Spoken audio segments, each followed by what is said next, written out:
성공적인 부동산 투자를 위해서는 적합한 투자행위 못지않게 중요한 것이 바로 세법에 대한 끊임없는 공부를 알려주겠습니다. 오늘은 최신 해석사를 중심으로 해서 상당히 흥미로운 4가지 사례 말씀드려보도록 하겠습니다.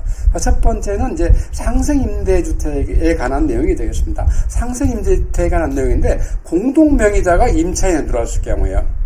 그랬을 경우에는 과연 상생임대주택 효력이 인정될까요? 상당히 재미있는 내용이고요.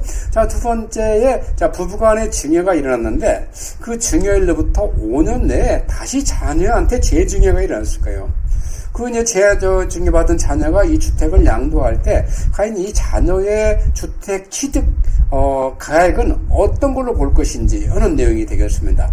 그 다음에 이제 세 번째는 조세특례법에 관한 내용인데요. 자, 이 조세특례법에 관한 주택을 지분의 일부를 증여했을 때 과연 일반 주택을 양도할 때 비과세 혜택이 인정되냐 안 되냐 하는 내용이 되는 거고요. 자, 네 번째는 이제 배우자에게 지분 일부 증여를 받았는데 상속이 일어나면서 그 주택의 지분을 추가 취득했을 경우에 그 다음에 임대주택까지 있는데 이게 거주기간의 기산점은 언제냐는 얘기죠. 실질적으로 이 4가지 사례 다 현장에서 상당히 발생 빈도가 높은 사례다 이렇게 말씀드려보고요. 하나씩 살펴보면 첫 번째, 별도 세대가 공동으로 취득한 주택을 공동명의자 1인이 임차인으로 들어갔어요. 실제 사실관계에 쭉 나와 있는데, 이것을 쉽게 이미지를 통해 말씀드리면은 별도 세대인 갑과 을이 A주택을 공동명의로 취득했습니다. 그래서 이 A주택을 을이 임차인으로 들어서 직전 임대차 계약 요건을 다 충족시켰어요. 거기서 끝나지 않고 상생 임대차 계약 기간이 다 종료시켰습니다. 자, 그리고 이 주택을 양도할 때 과연 상생 임대주택 효과가 인정되냐는 얘기죠.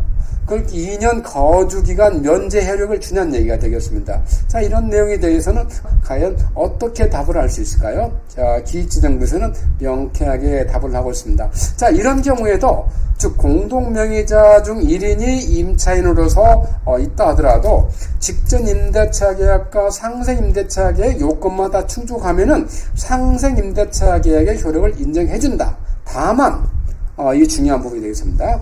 그 주택 전체에 대해서 인정이 아니라 자신의 지분, 즉 임대인의 지분에 대해서만 인정한다. 이런 내용이 되겠습니다. 상당히 합리적인 해석이라 이해가 됩니다. 자, 두 번째, 부부간의 증여가 일어났는데 그 증여일부터 5년에 다시 자녀에게 재증여가 일어났습니다. 그리고 자녀는 그 주택을 바로 팔았을 때 과연 이 자녀의 취득 가격은 어떤 걸로 보냐는 얘기죠. 자, 이미지를 통해 말씀드리면은 2007년 아버지가 주택을 신축을 했습니다. 그러다가 2019년에 가서 어머니한테 지분 50%를 증여를 한 거죠.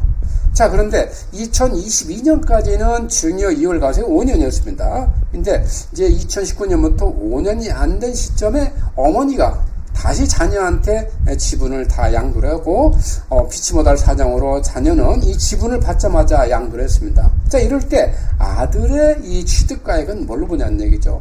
과연 5년이 안 됐기 때문에 아버지의 취득가라고 해야 되냐, 아니면은 관계없이 2차 증여이기 때문에 어머니의 취득가액으로 보냐, 어느 것이 이제 질문사항이 됐던 것이죠. 자, 여기서도 마찬가지 기획재정부에서는 이것은 최종 증여자의 취득가액으로 본다. 이렇게 되어 있는 거죠. 그래서 어머니의 취득가액으로 본다.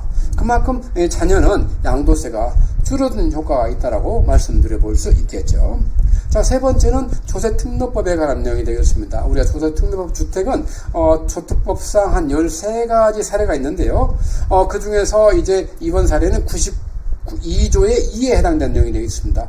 92조의 2는 어떠냐면은 2013년 4월 1일부터 2013년 12월 31일 사이에 미분양 주택이나 아니면 1세대 1주택자가 가진 매도한 주택을 매수했을 때 그 금액이 6억 이하고 전용 면적이 89평방미터 이하인 경우는 취득일부터 양도일까지 5년간 발생한 양도 차익은 100% 면제해주는 상당히 혜택이 큰 조특법 주택이었고 지금도 상당히 많이 살아 있습니다.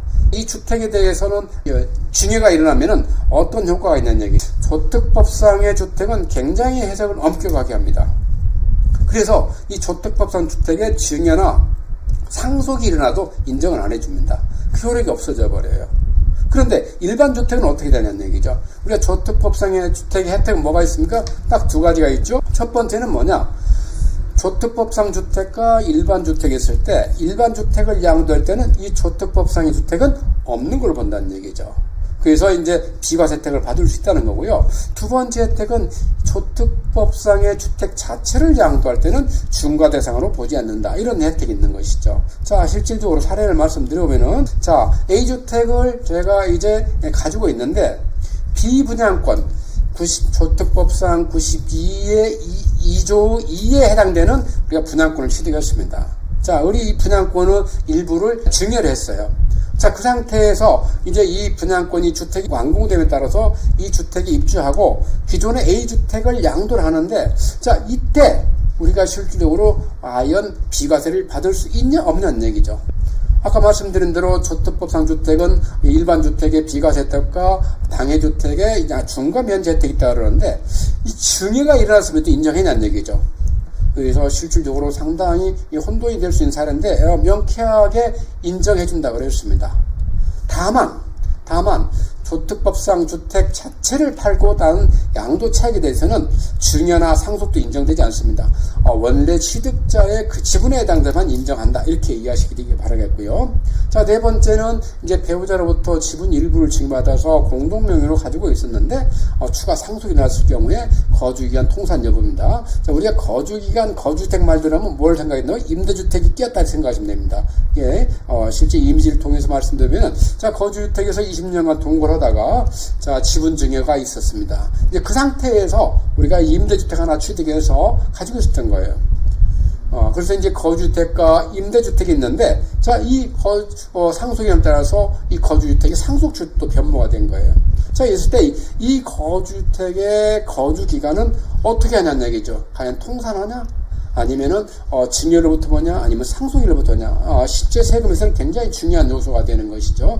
자, 이것에 대해서 명시적으로 동일 세대원으로서 보유하고 및 거주한 계는 통산한다. 이렇게 명쾌하게 해석하고 있습니다. 실질적으로 동일 세대원을 상당히 보호하고 있는 내용이다. 이렇게 말씀드릴 수 있겠습니다.